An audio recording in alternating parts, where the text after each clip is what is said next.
Bulldog Nation, you are now going to witness, watch, and listen to the best podcast in the league. Get set for a wild ride with From the Hill Podcast, featuring Wayne Cartwright, Damian Green, Tanarius Gooden, David Thomas, Jennifer Murray, and Corey Williams. Don't miss out. Subscribe now to From the Hill Podcast. It's time to turn up the excitement and make some noise.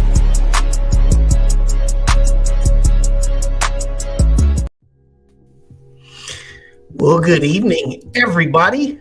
Welcome once again to a fabulous show. My family, how's everybody? Good.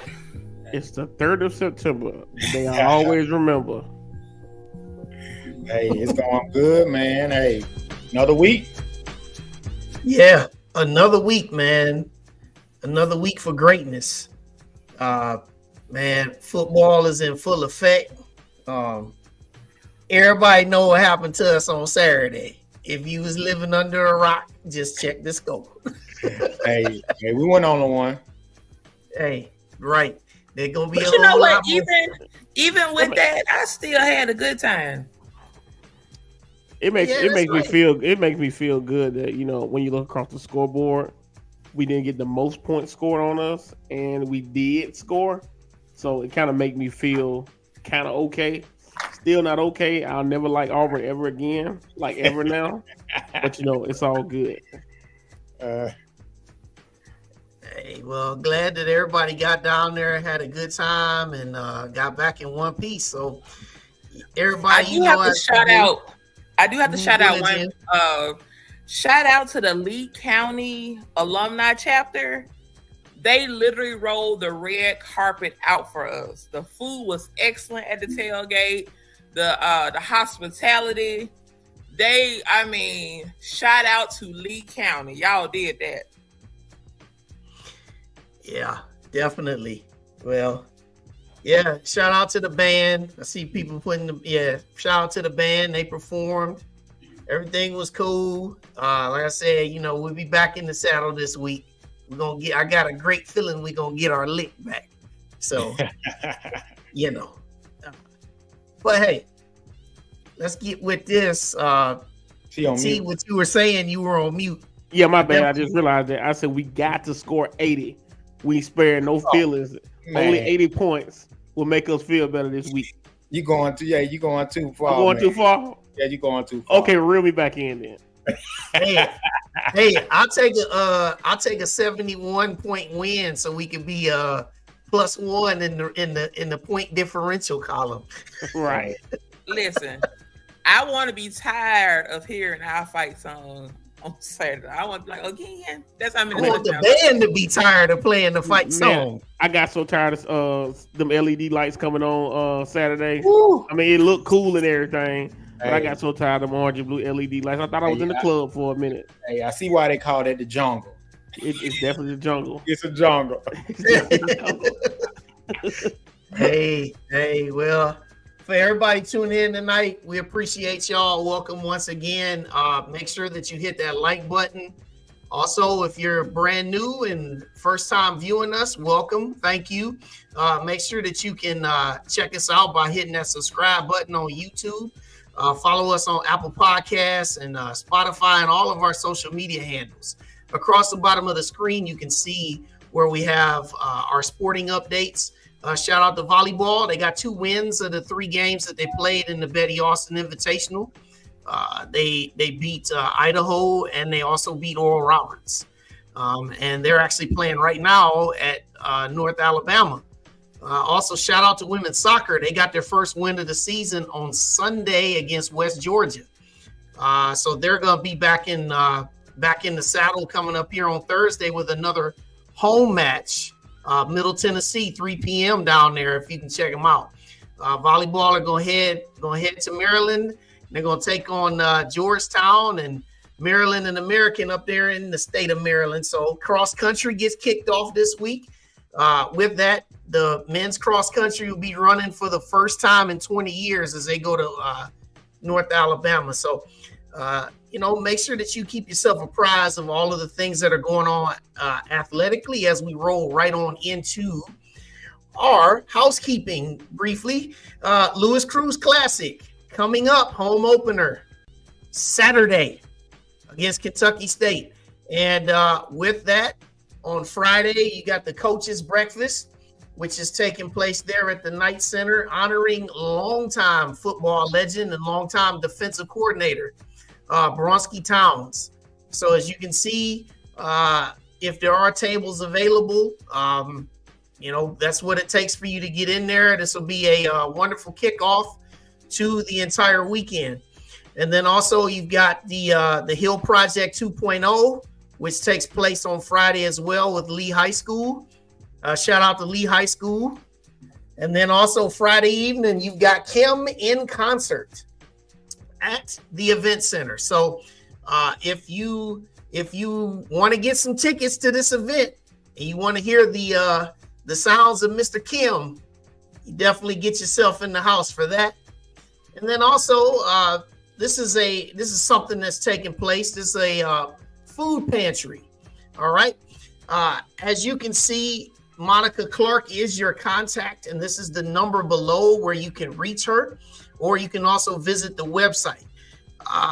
This is a very, very helpful cause, and we want as many people that are local to get involved. And if you're not local, hey, hit Monica up. Maybe she can do something with you. So definitely be apprised of that. And then last but certainly not least, this is our game themes for the year coming up here with football. So you've got throwback jerseys and alumni appreciation taking place on Saturday night. So you got some throwback jerseys, be good to put it on. I hear the weather's going to be nice and cool down there for it. So everybody make sure you put that on, and then you can see all the other themes that go on. I'm looking forward to when I get back down there to another maroon and camouflage day on November 2nd. So that is everything that we have in terms of our housekeeping. And make sure that you govern yourselves accordingly. And last but not least, I do want to put this out here too. If you have not downloaded the Bulldog app on your phone, make sure you do that. I know there's a lot of questions that people like to have about what time is the game? Is it televised? Volleyball, when is their next match? All these different things are on there at the press of a button. So let's make sure that we get ourselves well connected, everybody. And that is everything that we have for you tonight on housekeeping. And it gives us great pleasure this evening to welcome back to our show for the third time a man that requires no introduction, but we will present to most, and introduce to some, none other than the 12th president of Alabama A&M University. Please welcome with us once again, Dr. Daniel K. Wims. Good evening, Mr. President. How is everybody? Can you hear me? Is the sound? Oh yeah, we got you loud and clear. Outstanding. I have a question first. Did you kick Ali out? Did we kick him out? Yeah. Is he following me, or did we kick him off? Hey, he's not. He's not present. Good, because see, he wants to show me up. He knows I'm going to wear a nice plain suit, and he's going to come in with patterns on and different colors and tie and his custom glasses. And I thought you can't follow me, man. We just can't do that anymore. You do your own show. Right. How y'all doing? Doing all right, sir. We are doing great. So we've got some dialogue with Mr. President. So we're just gonna go ahead and get right to it. Go ahead, T. Hey, so Dr. Wims, good to see you again as always. You always enjoy to be around. We're gonna start out something real light. Just talk to us about school just starting out, the students being back, and talk about our first home game coming up. Well, the start of a new year is always exciting. But for us now, the summer is so intense because we're in preparatory mode, and there's a lot of meetings and initiatives that we start, as well as preparation for the fall semester. We've got a few new academic programs. As you know, we're in a continuous mode of improving our infrastructure, particularly in the historic district. And so we're happy when fall gets here because it actually allows us to network and work with the students and the faculty, and it's not drudge work or toil. The summer is a very, very difficult time now, whereas in the past, it used to be a time that we take off and get refreshed, but now the summer is a heavy load time. So we're happy that it's fall. We're happy the students are here. They bring a fresh energy, and they keep us young. And if not, they'll let you know. And so we're very, very pleased at the way and the manner in which we started the fall. Looking forward to the football game Saturday. Looking forward to the Lewis Cruz Classic and all the events involved therein. I have mixed feelings about this past weekend. I know you didn't ask me that, but I got to say something about it. Sometimes I want to be a principal. My father was a principal superintendent, and he called me to the office. There was an issue. So I kind of wanted to call my kickers to the office, the field goal kicker and the punter. He left 6 points on the field. Well, we would have had 6 points, right? Then we were at the 2-yard line and got a penalty, which backed us up. That was a potential score. My cornerbacks, they can't let the guys get 10 to 15 yards behind them. They're going to work on that. That's focus. That's absolute focus. I was very impressed with the linebackers, the defensive line, because I actually had the opportunity to watch the game this time, at least most of it.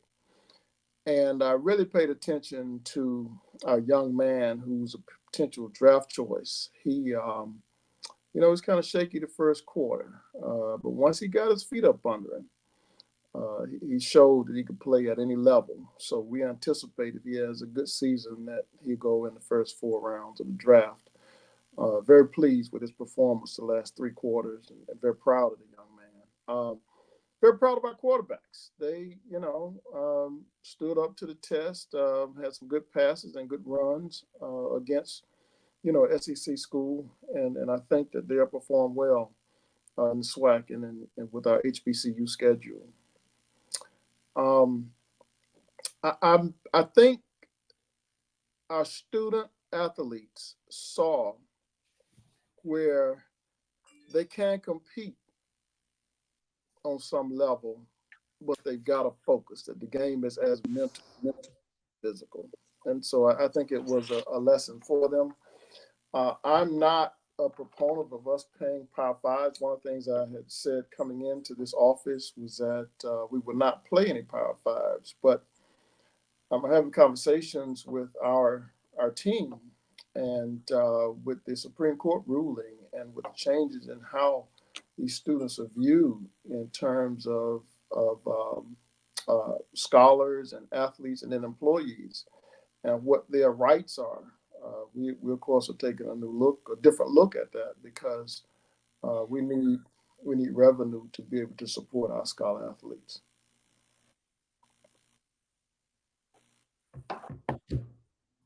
Somebody's on mute, Jay the Great. And you on mute. It wouldn't be from the hill if I wasn't on mute when I was getting ready to talk. All right, with our recent successes at A&M, we have a new student amenities building center coming up, increased funding, infrastructure changes, increased enrollment. We have another record-setting freshman class.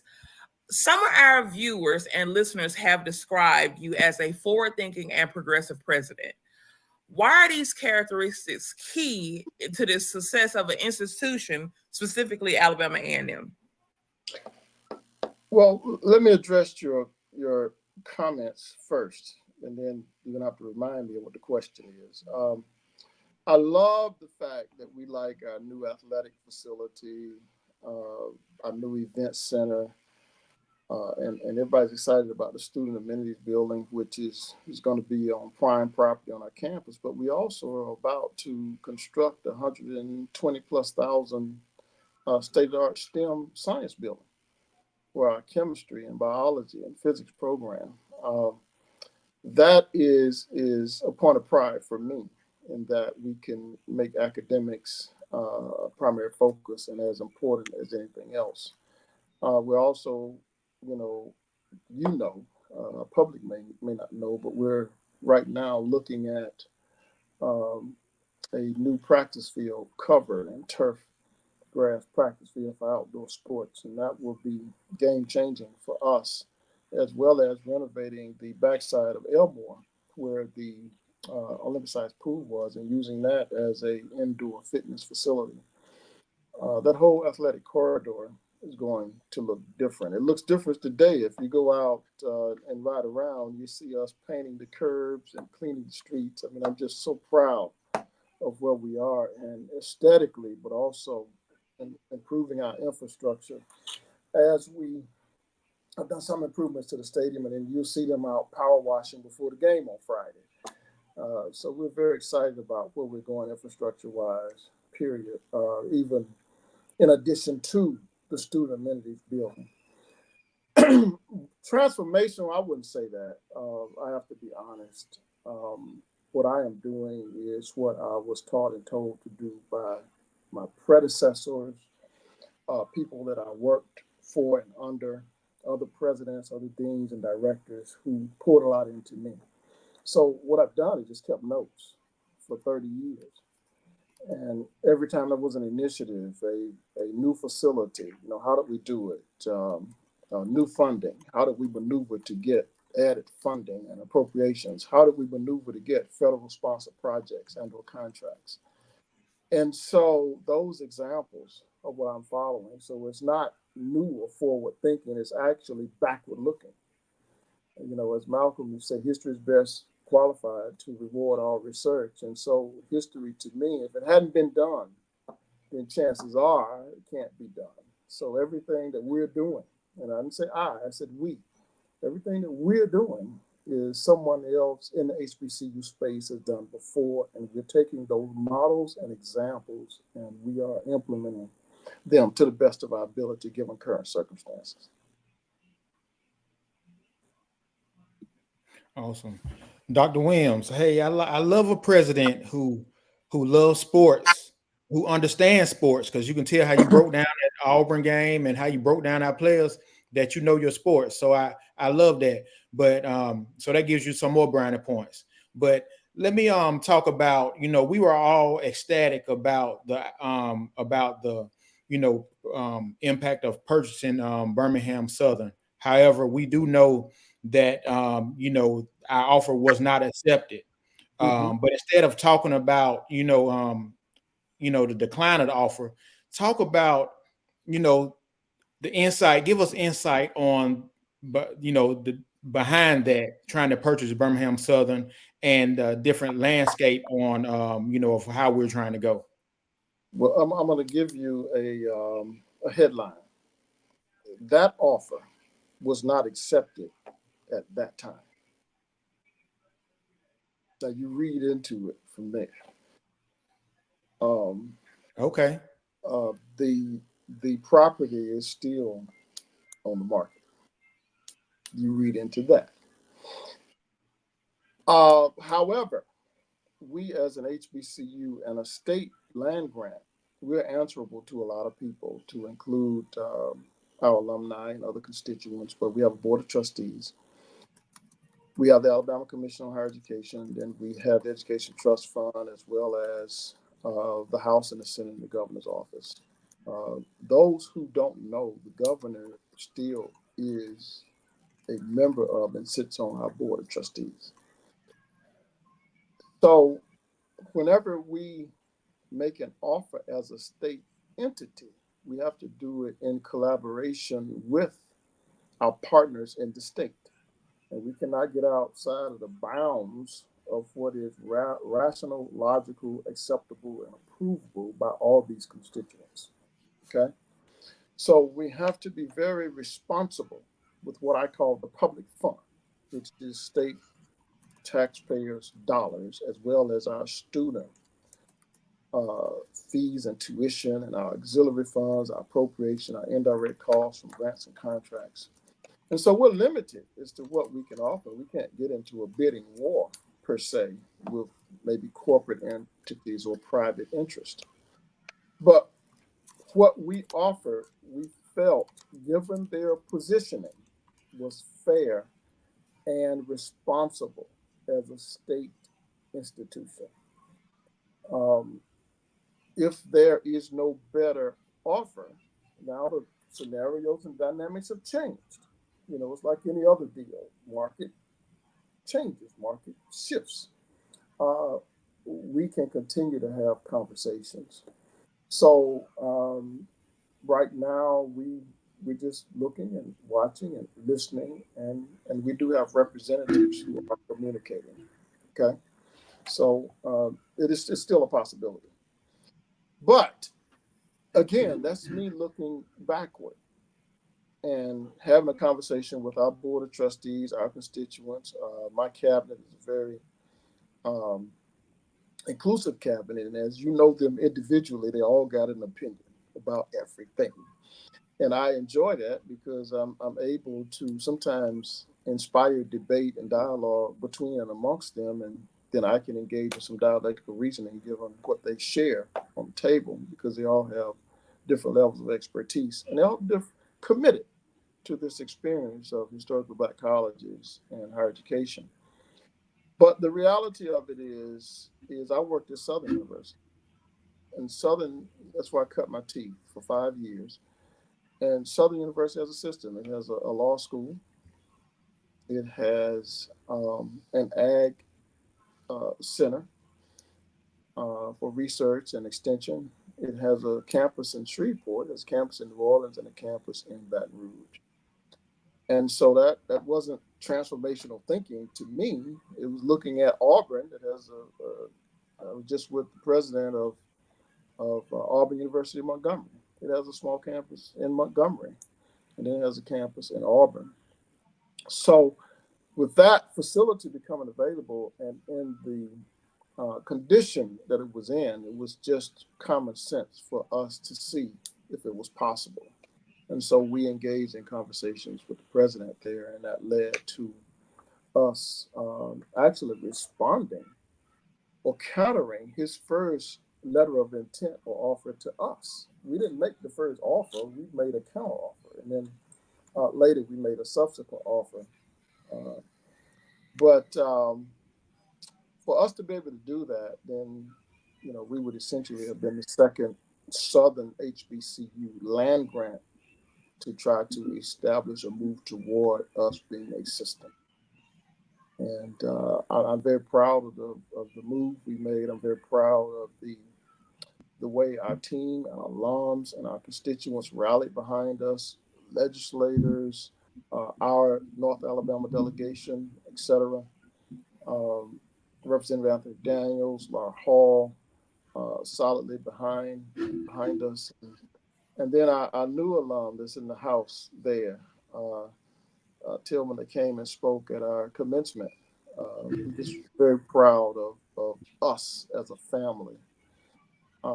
But just know that was one opportunity for us to expand. There'll be other ways that we can expand as well. Now, also remember, we have a couple of programs that we have at Lawson State in Birmingham already, where we have an offsite already SAC-COC approved. All right, Dr. Wims. Now, we're going to transition to the next hot topic that you probably hear a lot about, which is housing.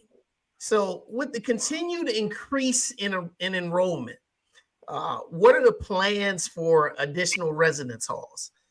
We know that A&M is not alone with the challenge. We know that housing has been an issue at a lot of places. So can you elaborate on the current state of university housing within higher education? Well, the state of housing varies per state and per institution. There are many institutions that are suffering enrollment decline, some of them quite drastic, 25, 30%. Even in the South. University of New Orleans, which at one time had a very healthy enrollment, now is shutting down buildings and dormitories. And it's in what I call a resort city. There are other HBCUs who have dormitories that are empty, or some that they're having to shutter due to needed maintenance and repair.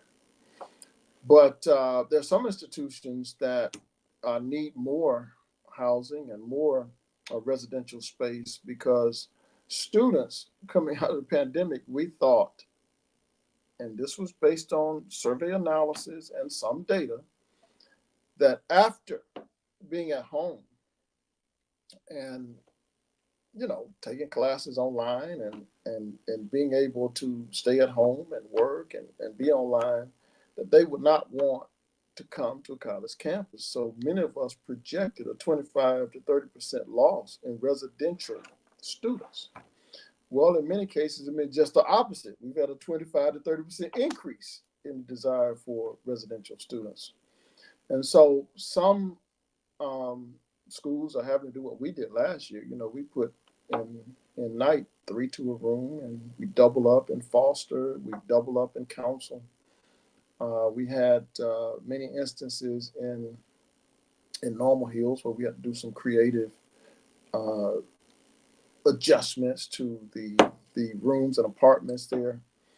And as you know, we had gone out and contracted, I think, with 3 last year apartment complexes around town. We did master leases. Well, our freshman numbers are up again significantly, meaning first time. And then we are trending very strong with retention numbers. People are going to start asking questions. Well, what did you do to get these numbers in 2 years where it is? And our graduate student numbers are up from last year and 2 years ago due to new programs and the efforts of our graduate office and the staff and administrators there. So we've had to contract with 6 to 7 off-campus apartment complexes, and a couple of those, we're occupying the entire complex. And so that's just not creative thinking. That's looking at what other schools have done. I was at Auburn. They've had to do the same thing in Auburn to essentially commandeer entire apartment complexes in Auburn and do master leases and attempt to purchase. And of course, we're looking at long-term, what's the best for us to purchase and or lease. So the question becomes, why not build on campus? Well, we can, but in our priorities, Ralph Lee is our student center. Well, that's not a student center. Our students deserve a place where they can commune and have services, one-stop shop, have a nice food court. That's what they deserve. So that has to be a priority, as well as our instructional space. Chambers and Carter, are 1940s, 50s, 60s buildings. And we're a STEM school, and we can't be teaching inorganic biochem, physical chemistry, and organic, and the upper division biology courses and our graduate biology program and those service courses for our other STEM, agricultural sciences, etc., and physics and chambers. I mean, it's just not sufficient for today's instruction. And we keep putting roofs on the building, and we keep trying to repair the HVAC. We just need to do a holistic major renovation and repair, which means evacuate the building because we will not demolition it, but repurpose it for general classroom space. But the bottom line is, if we broke ground today, it will still be 30, 36 months before that room is available. Well, today, if we're up 10 to 15% in enrollment, well, what will we be 36, 40, 48 months down the road? We're still behind. So we need right now solutions. And so we'll be looking at creative housing on campus, public-private ventures, and a new property. I don't know if you know it, but over the last 2 years, we've acquired another 140 acres. Right on campus, right behind campus. We did not own the mountain and the slopes behind campus. So we were able to purchase that via the foundation at a very reasonable price with a lot of support from our board of trustees and selected trustee members. And we also were able to purchase 75 acres, which runs right into that on the other side of Winchester. And that 140 acres will allow us to do some creative mixed-use housing as well as commercial projects. So we're very excited about that. And we're entering into a master plan phase now. And we will carefully engage in 10 to 15-year master planning for these facilities, and then align our strategic plan, which ends in 2025. So 2026, we enter into a new strategic plan, and we will align those two plans to make sure that we have a solid growth plan going forward for our university. Man, I hope I answered your question. I mean, You did. Hey, Dr. Wims, my question is, what is your response to those who say that A&M needs to move differently, or those that say what y'all need to be doing is this and that, or what we should not be doing? What are your words to those people that that seems they always have a problem to what we are doing, or they may tell you what needs to be done correctly? My personal philosophy is that I don't take criticism from anyone that I won't take advice from. If you're not someone that I deem to be credible, or that you care, or that you're concerned, or that you're genuine, and you're authentically authentic, then I won't pay any attention to your criticism. But if you're someone that we hold in high regards, who's credentialed and credible, we certainly will listen. And in our listening, I'll give you one example, and she wouldn't like me to put it on blast, but a former retired professor has been very serious about us maintaining the historic district and how we maintain the historic district. So as a result, we went to the legislature and to federal sources and got funds to renovate and repair Hillcrest and put it back in pristine condition and make it available to our public and our constituents for use. And that project should be done in the next 18, 24 months. It's going to be very nice. But I listened to one of our esteemed alums who at the time was not advising, but ardently criticizing. And as old folks would say, she was fussing at us. And so I listen. That's the first thing we should do, because sometimes out of that is kernels of wisdom and nuggets of brilliance that may help you down the road. Second thing I would like to say is that we have this mantra where, I have a president's report that's out there, and I encourage everybody to take a look at it. It is a president's report, but it's really about the institution. And it'll tell you where we are and kind of where we're going. But we have an annual report via the foundation that we put in the public space. It's linked on our website, and it tells you who is a supporter, and essentially, whether it be in-kind and or serious donations or service. And it's those people that we listen to. So if they've got something to say, then I listen, And, some people in our community, it's kind of like E.F. Hutton. When they speak, we listen. And so I would say that you have to listen and listen well. Now, there are some things that you can learn from, and learning in an education sense, just from a basic, pure definition, means change in behavior, whether it's cognitive or physical, emotional, or psychological.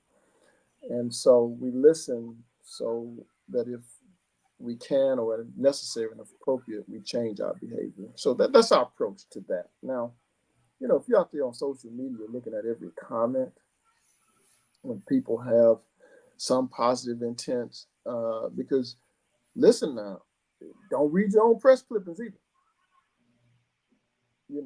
Those good things and get caught up in pomposity yourself. No, you need to be your own toughest critic.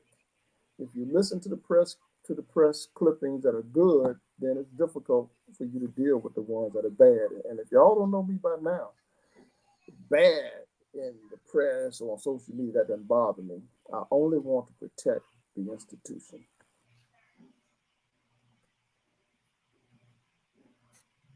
Nice, nice. So we're gonna transition a bit from A&M and just get a little personal. So a little lighthearted question. What is your favorite holiday and why? And I got a second part to that. Oh, that's a very interesting question because I'm not, I don't do holidays very well.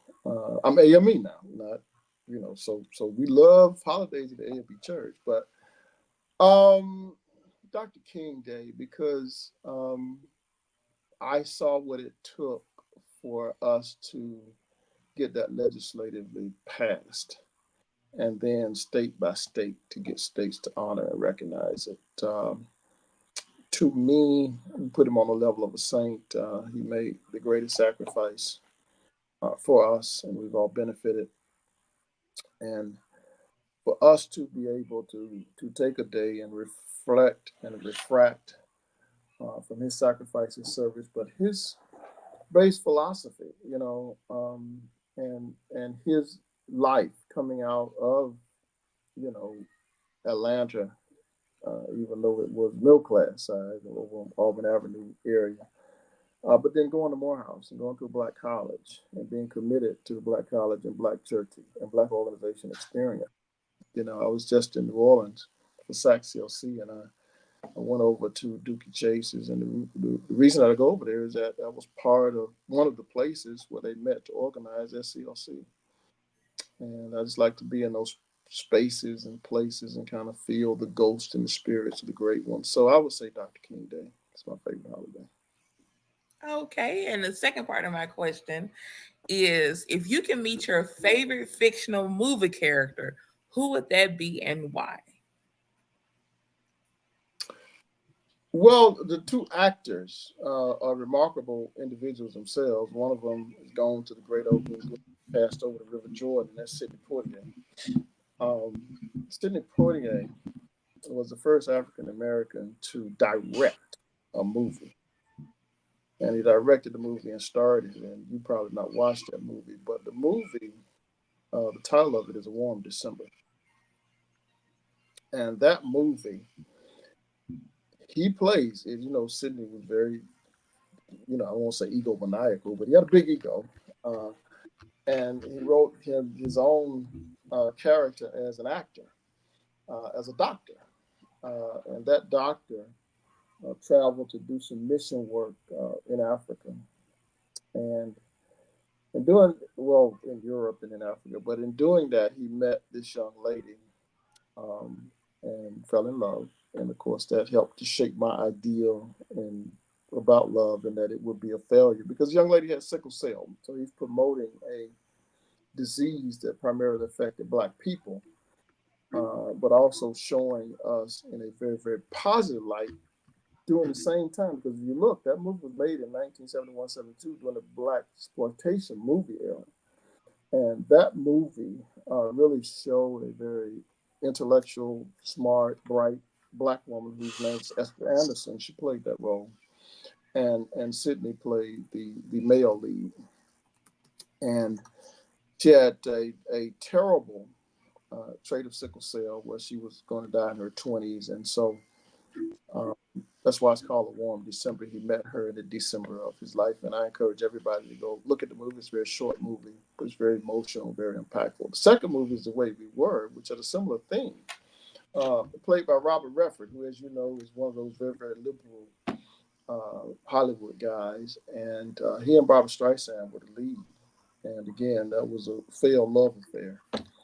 And very, very sad in the end, but very impactful by two great actors who put their perspectives on the screen, because in that movie, it was about how the government, the FBI, was surveilling actors to a certain extent and labeling them as communists and trying to break the actors' organization and movement, kind of like what we're seeing today relative to unionization. So those are two movies that I hold 1 and 2 is my favorite, and those two characters would be the ones that I would love to have a conversation with. That's Robert Redford. That's awesome stuff, Dr. Wims. And we'll we'll end the segment with this. We know that this is the weekend where we got the Lewis Cruise Classic. Yeah, people were coming back to campus for the first time in a while. Homecoming's coming up soon. 150th anniversary of the university coming up.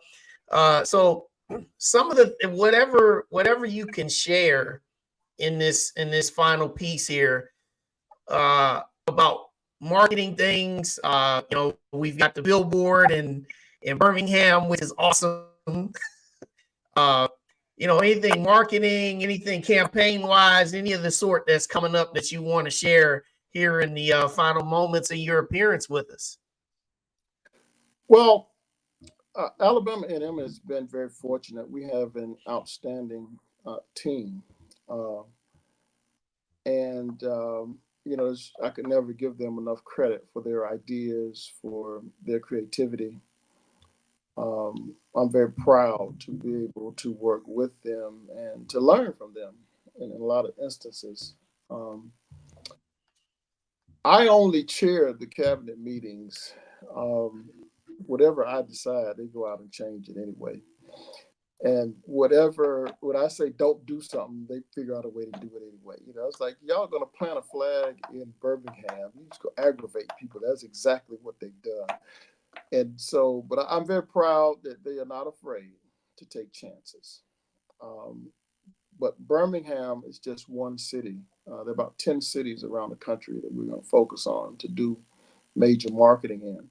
So I said, well, how do you afford? Well, it's called enrollment increase. And for every 10 to 15 students that we bring, that's a windfall where we're able to invest that in marketing. And again, that's not something that I came up with. It's looking at the for-profit school model. The for-profit school model means 50% of their revenue is reinvested in marketing. And that's how they're able to grow to the many thousands of students that they have, Phoenix and the like. So we'll be doing that in several major markets. We've already started in Atlanta. We're looking at Memphis and Nashville, Chicago, Detroit, and others. And so we expect similar results. The thing that is encouraging to me is that our students now are very proud of their institution by and large. And they are wearing A&M gear and they're defending their place in space. And they're recruiting. They're the ones that are our primary recruiters. They're bringing other students to us. When I came here 14 and a half years ago, that wasn't the case. And so over the last decade or so, we've been able to work to promote our image, to stabilize the institution and make it a place where people will want to be. And so now we're seeing students come to us with 28s and 29s and 30s and 31s, 32s on the ACT. And we're not just last resort, we're first choice. And so those are some of the things that we're proud of. But I'm excited about our athletic program and the direction that we're going in. We should be competitive in SWAC football. We should be competitive in SWAC basketball. We've got some new coaches. I was out talking to the softball coach today. Very excited about where they're going. Our track program, our soccer program, our tennis coach they're all serious and they're serious about student development.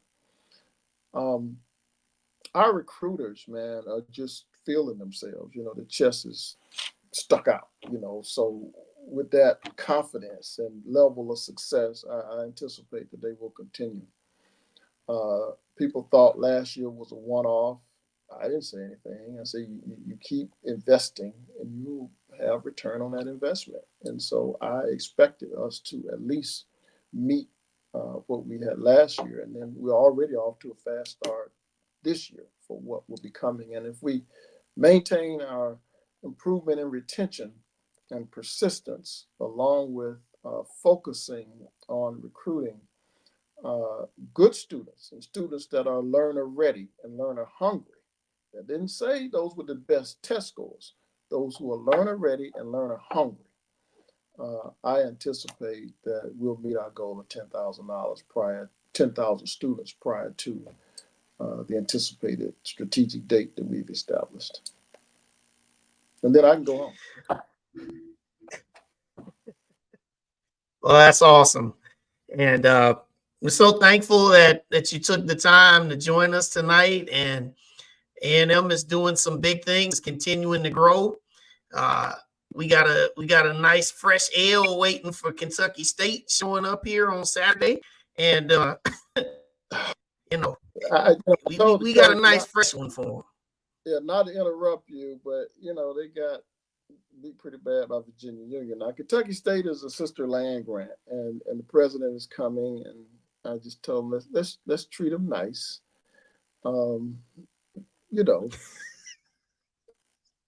But yeah, our students need to get the confidence, back into gear, because a couple of weeks down the road we go to Austin Peay, and then after that we're at FAMU, and then after that with Jackson State, and then you got Bethune-Cookman for homecoming. Bethune-Cookman beat us down there last year, and then we're back at the Mac City Classic, which we've lost the last two. And so we've got some challenges ahead of us. But I think if our quarterbacks continue to progress and the secondary gets focused and our offensive line keeps improving, I think we'll be fine. Absolutely. Well, Dr. Wims, as always, is a great pleasure. And we know that there's greater days ahead. And it's exciting. So when I get down there in November, I'm gonna make sure I connect with you as I always do. These three right here, they always connect with you. So yes, sir. So yeah, keep up the great work, Dr. Wims. We appreciate everything you do. Now, if I can add, man, you guys are doing a great job. Thank you for taking time and interviewing our staff and faculty and administrators. Keep doing what you're doing, man. Don't stop. And, continue to spread the Bulldog word to the Bulldog Nation and beyond. It's our time, but we can't sit back and wait for it to come to us because it's our time. We got to go get it. And I'm committed to all that I have, and our team is committed to giving all that they have. And if we continue to move as a team, success is inevitable. Yes, indeed. Well, Dr. Wims, we will see you up this proverbial road. Appreciate you as always. And as always, go Bulldogs. Go Bulldogs. Yes, sir. All right. Off he goes. That's our president. It's our time. Dr. Daniel K. Wims. Yeah, it's our time. It's our time. Man, it's just so refreshing to speak with a president that can talk football, man. Like, he could talk the game. He told everybody the schedule. He didn't have to look at it. We got this person. Then we got it's just good to be able to sit and talk football. He's like that in person too. He can sit at what that says too. You know what that says too? It said that he wants to win just as bad as everybody else do. It's time. Right. Yes. Right. And he did. And you're right. He is just like that. How he talked to us tonight and talked to all the listeners out there tonight. Hey, he's like that in person. Genuine. And and it's refreshing to have a president who knows his sports and who takes academics and athletics seriously. And and he's telling the truth. Hey, it's our time. I really believe that. And like he said, let's go get it. And I think we are on a trajectory. We heading in the right direction. That's right. Well, it's time for the final segment of this evening. And those that are playing at home, make sure that you participate in the comment section with your picks. We'll go ahead on and we're going to do our weekly SWAC football game picks. Hey, Wayne, before we get into it, they done said it twice now. They said when Professor Wims is in the classroom, you got to take the hat off.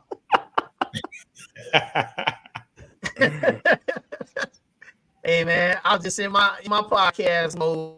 Man. Wayne ain't taking that hat off. Y'all can cancel that one. Hey, but y'all, everybody that's watching, make sure that you put your picks in the comments. Now, we got a pretty good mix of there's a few teams of ours that are gonna get paid, and then there's some teams that are gonna pay some folks. So we got some games that are pretty straightforward, and then we've got the ones going towards the back end of the slate where it's gonna make you think a little bit. So tonight, let's get rolling. Race is absolutely horrible. And Texas Southern, big shout out to them and shout out to T, because T was the only one that picked Texas Southern to beat Prairie View last week. So I have to give you your flowers. But I don't believe that you're going to be picking Texas Southern to win this week, though. You're absolutely correct. I'm not picking them 2 weeks in a row. Rice will win this game. Yeah, so big shout out to Chris Dishman. You guys get to stay in the city of Houston. It won't take you that long to get home, but this is one that you just enjoy last week. Just enjoy it, because this one is, yeah. All right. Oh my Lord. Oh my gosh. Oh my gosh. Did you see Miami? Yeah, man. Put the whooping on Florida. The U. That's your ACC champ right there. Yeah, I don't see nobody beating them. That's it. The U just might be back. I heard the best way I heard this. A guy on the ACC network said, what Miami did to Florida, said that was built to behind. I was like, that's beautiful. I was built to behind. It's gonna be built and foot and elbows and all that to behind against FAMU. They say the 2 top teams in Florida playing this week. Florida A&M and Miami. Man, we know the Gators have run through Florida A&M. Florida State, man. Look, DJU would get real healthy against FAMU. That's all they need. Right. Well, hey, this one, yeah, I agree with you, Mr. Green. Miami by 60. Yeah, that sounds about right. Right, sounds about right. Well, all right. Alcorn, struggling at QB and Vandy. Boy, Vandy, talk about a surprise. Took down Virginia Tech, man. Yep. This game's in Nashville. Alcorn, just, get your money and get on back to the reservation, because this one ain't going to be good either. Have they finished that stadium in Vanderbilt yet? Just randomly. Like, is it complete? They finished the one end and they're working on the other end now. They're almost done with it. Okay, because I know last year when we went, when the scoreboard was like some bed sheets or something, they put a projector hanging on the crane. It was going like this way and that way. Right. Hey, to say they Vanderbilt and they got that SEC money. They moving sort of a little slow. Right. So hey, folks want to complain about HBCUs. Let's call a spade a spade. Hey, Vanderbilt normally can't draw flies in terms of a crowd. Right. Maybe, just maybe, after a big win, they'll draw a crowd, but you will see smatters of purple and gold around there. But yeah, Vanderbilt by a lot. Absolutely. Nashville. Okay. City, so. All right. Now, we know the Lane Dragons. Remember that coach last year that was doing all that talking, and then 51 points later, he was headed back to Jackson, Tennessee. Good thing for him, Jackson, Tennessee ain't far from Jackson, Mississippi.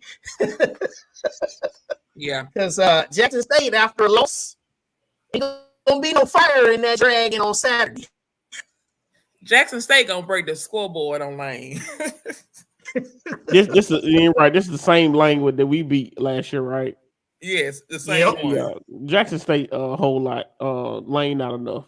Now I don't think they're gonna break the scoreboard on them now. I think people giving Jackson State offense too much credit, and I think they ain't as explosive as but they gonna win big, but it's not gonna be I'm saying 35 points minimum. Yeah, I see that. I believe Jackson State gonna score 50. I think this is gonna be like 52. They should,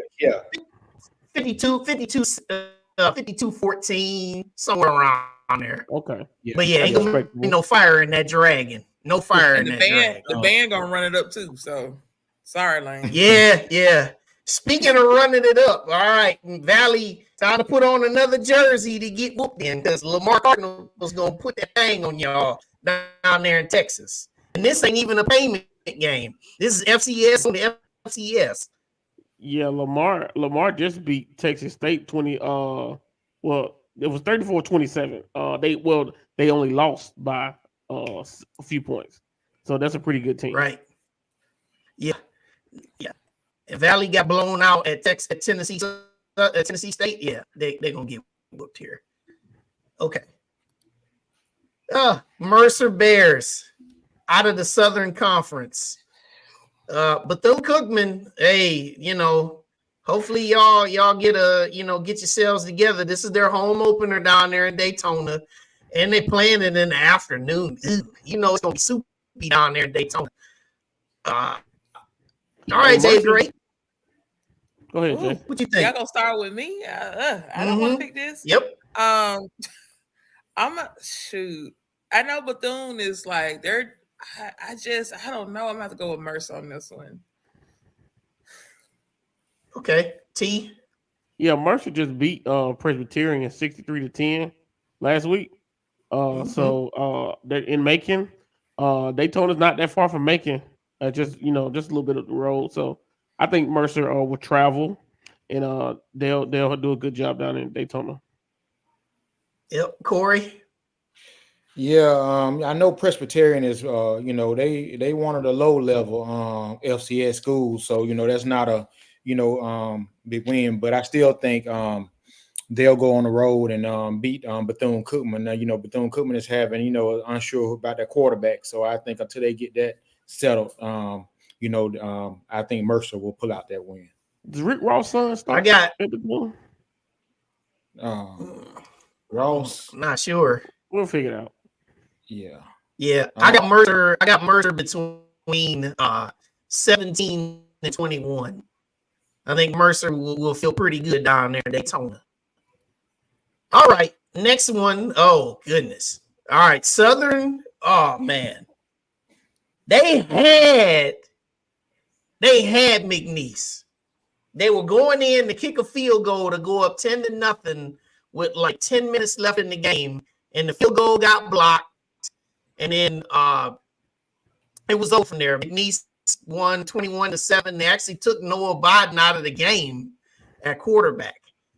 So they're having quarterback problems, surprise, surprise, in the SWAC. But they get Savannah State out of the SIAC. Home opener, Corey, what you got?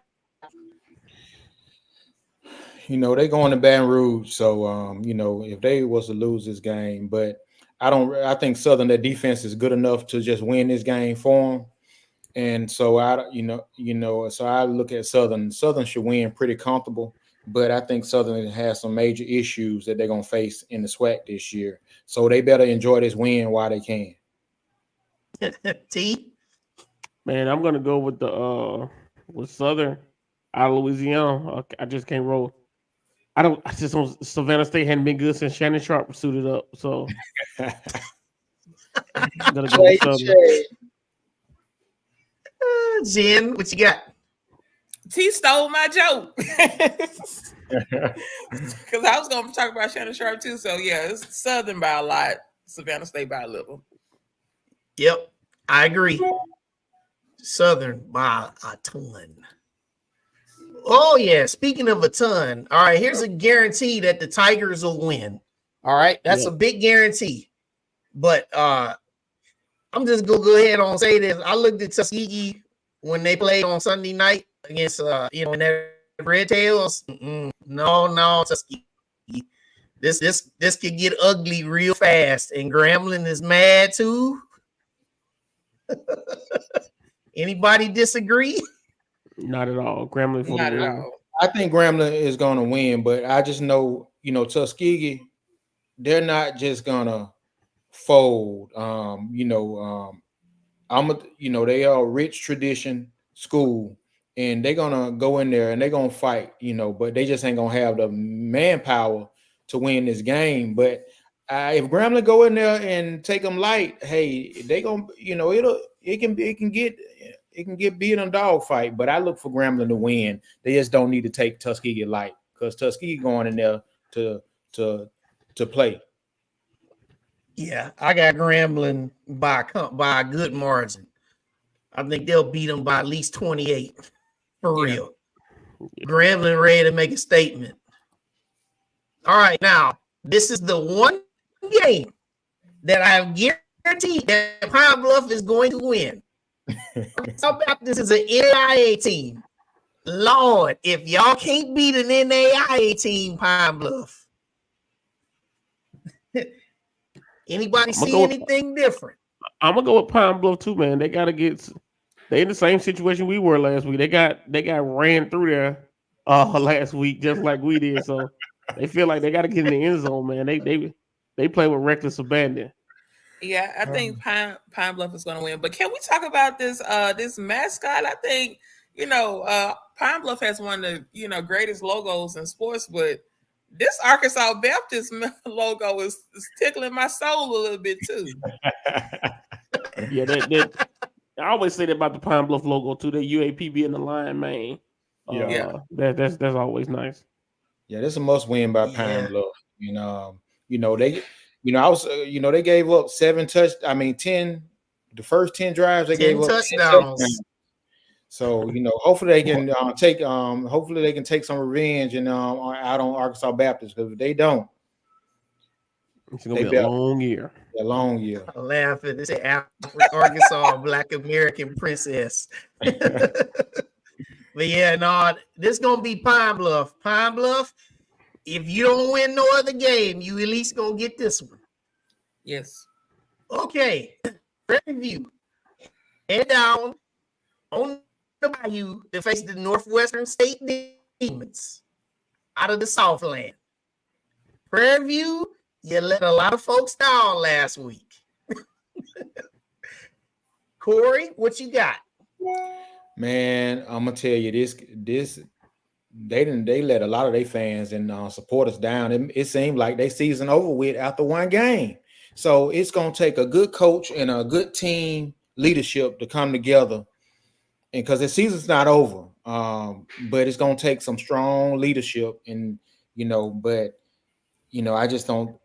Northwestern will win big, because evidently they got QB issues too, and so and they were exposed by Texas Southern. And so I don't see them rebounding from that. T? Yeah, I'm gonna go with Northwestern State on this one. Northwestern State on this one. Yeah, I gotta go with the Demons here too, because Prairie View, I thought Lucas Coley was the guy. The first game he didn't show it, so they gotta regroup. And the bad thing is, after they play this game, next week they go to Michigan State. Ooh. Good luck. And then also with the Northwestern State, they actually played last week. Tulsa was 14-14 in the first quarter, right. And then Tulsa took off on them in the second quarter. They scored 27 unanswered points. So yep. So got them demons. All right.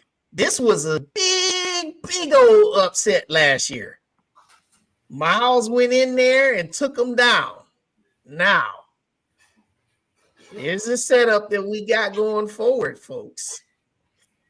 Word is that Andrew Body has a broken hand. And also the other guy who played with him, because remember, it was multiple musical chairs. They was doing the salsa They was doing the Macarena. They was doing all kind of dancing in and out of the huddle. O'Brien is said to have a concussion. Now, there hasn't been any other word about their availabilities, and obviously you wouldn't want to say that and get a status right now because you want to keep Miles guessing. But regardless of who plays at quarterback, they weren't able to throw the ball at all against Central. And Body was very essential in the run game, but if he's not there, and if O'Brien's not able to play, well, then now you got a true freshman from Thompson High School that's never played before. With all that said, Jay the Great, I come to you. What do you see?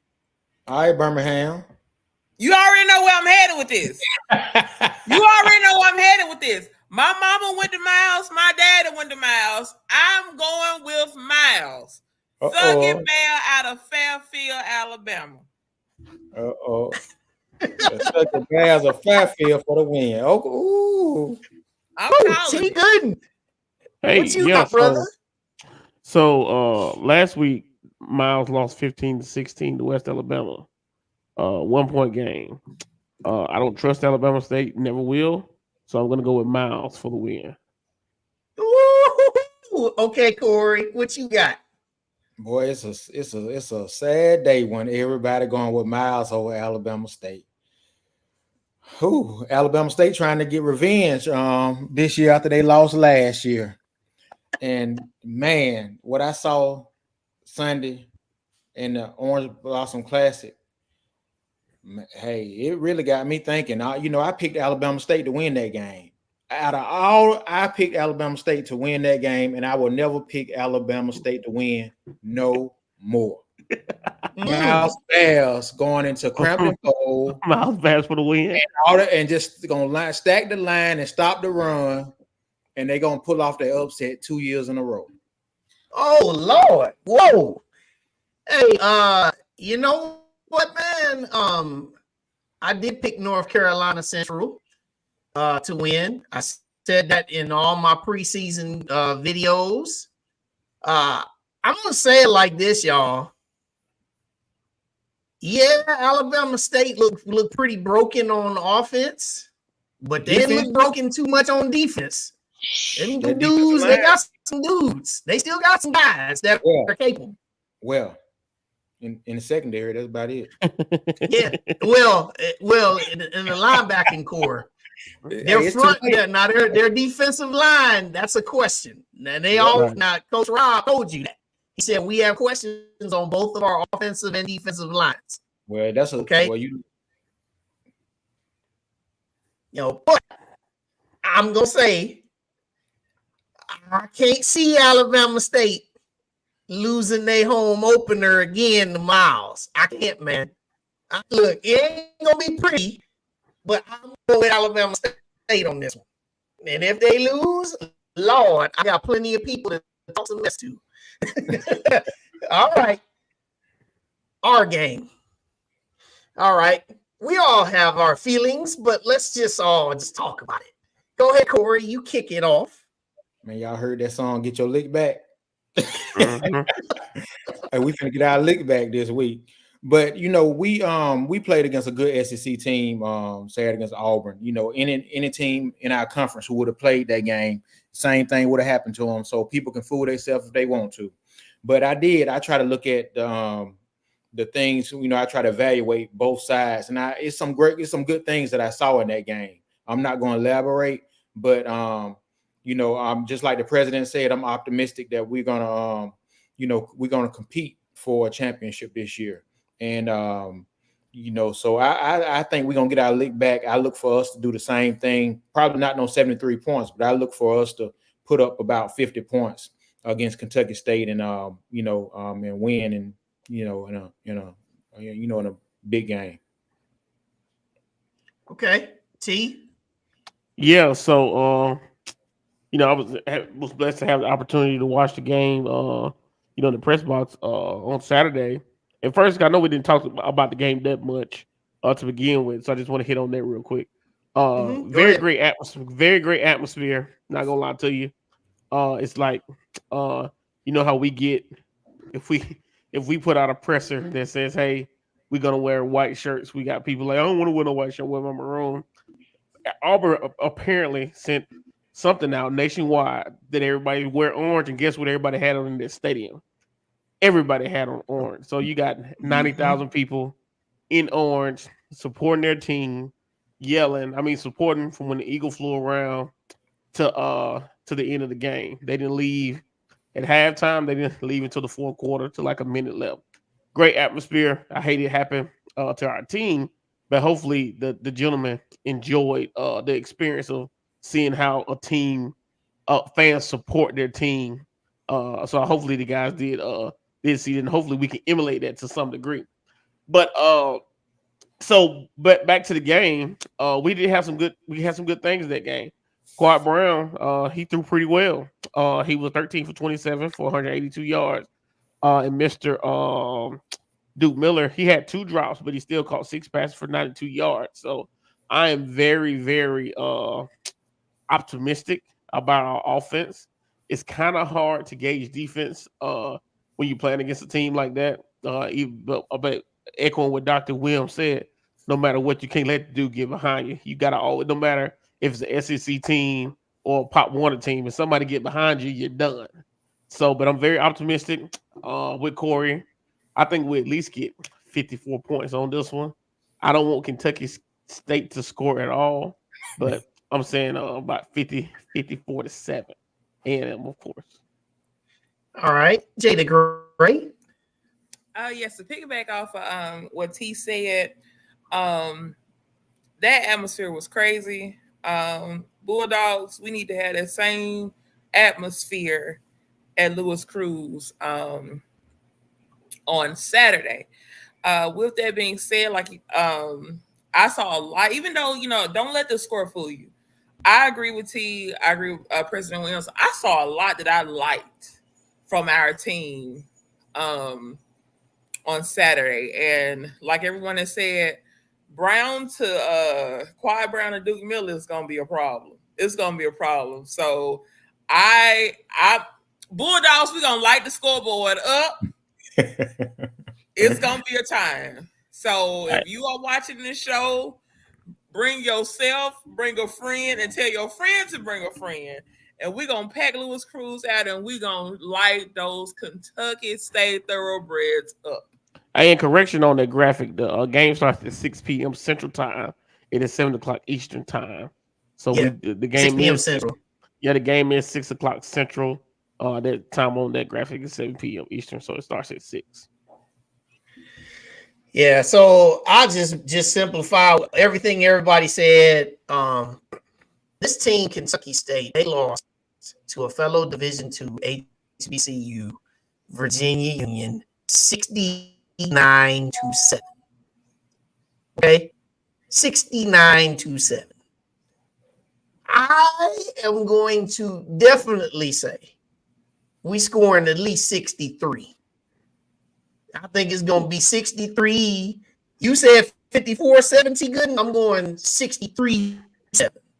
And I think that 7 is going to be like a mop up when y'all playing against the very, very back end of our roster. But everybody that's suited up in maroon and white on that football squad, be prepared. You will get your playing time. You will get multiple runs.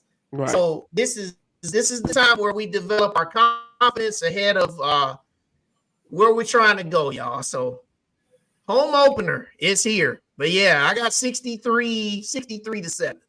That's now, Wayne, I do want to say though, because we still as a team, you can't go in there and just think you just gonna show up, because if you do that, we will have, we'll struggle. We'll be on the struggle bus, because Virginia Union is one of the best HBCU Division II teams now.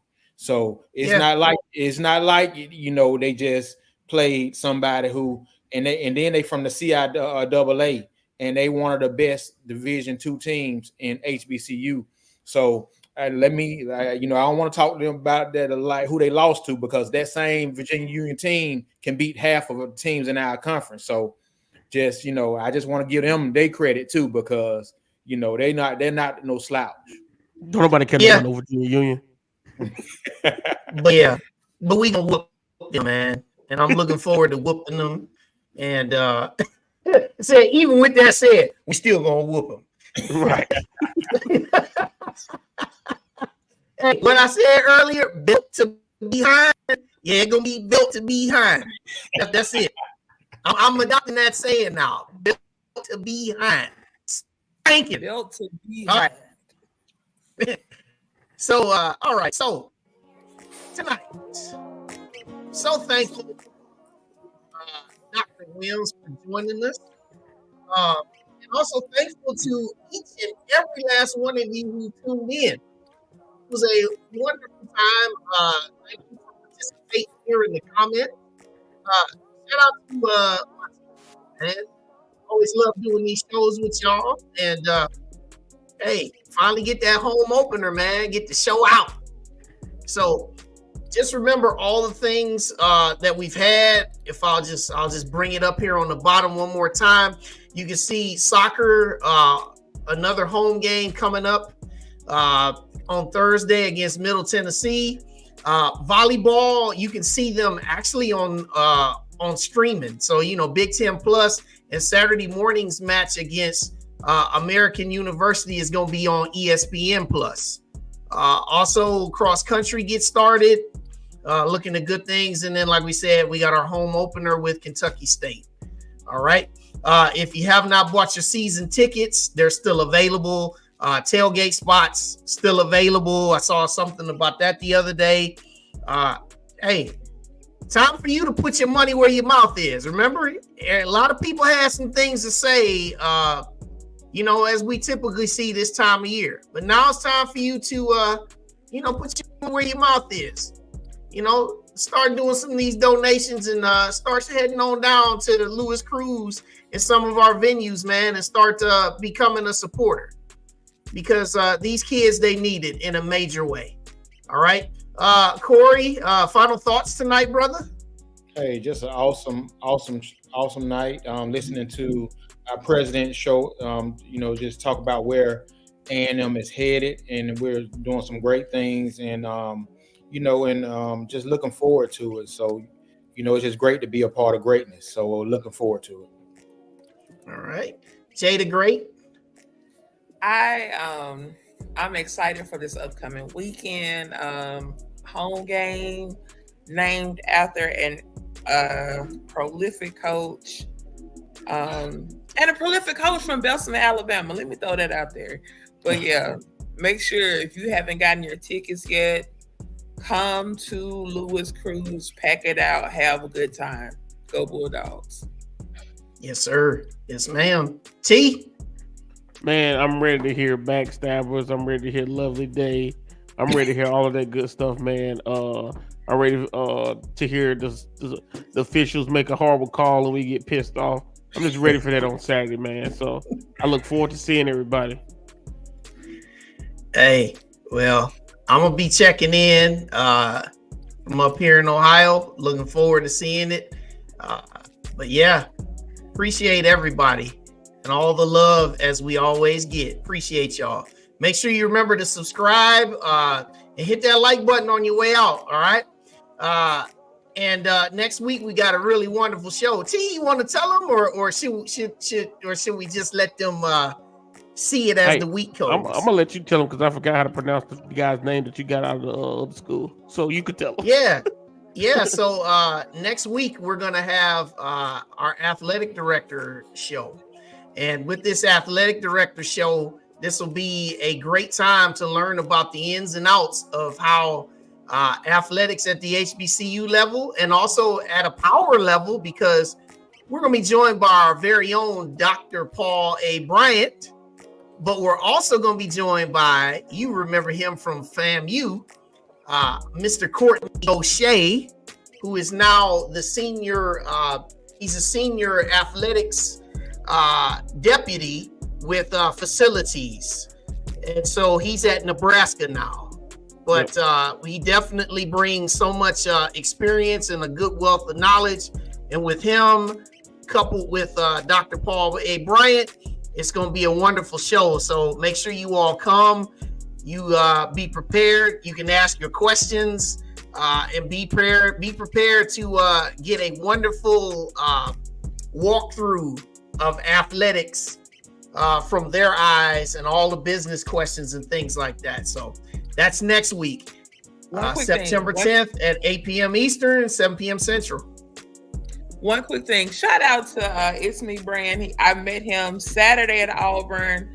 Thank you for you. I mean, you're always consistent. Thank you for your consistent support. Wanted to shout you out. I got to put this up here too. You see, he can't take you nowhere here. Can't nowhere. Look at look. And then here you go. Football air plus football air plus yeah. Yeah. You said it right. You said it right, Jay. Miss Glenn can't take you nowhere. Right. Alabama A&M is a drug-free campus, by the way. So please, that's right. Adhere exactly to the signs posted. Thank you. Exactly. Weapons and drugs free. No weapons, no drugs. No weapons. Exactly. No drugs. It ain't liquor free though. Yeah, if you legal. Hey, shout out to everybody. Everybody enjoy yourselves this week. And we'll definitely be talking to y'all. Check us out next week. For Jay the Great, T Gooden, Corey Williams, Wild Wayne Cartwright. Also, shout out to you, Dave Thomas and DT Green. All right. Love everybody. See you next week.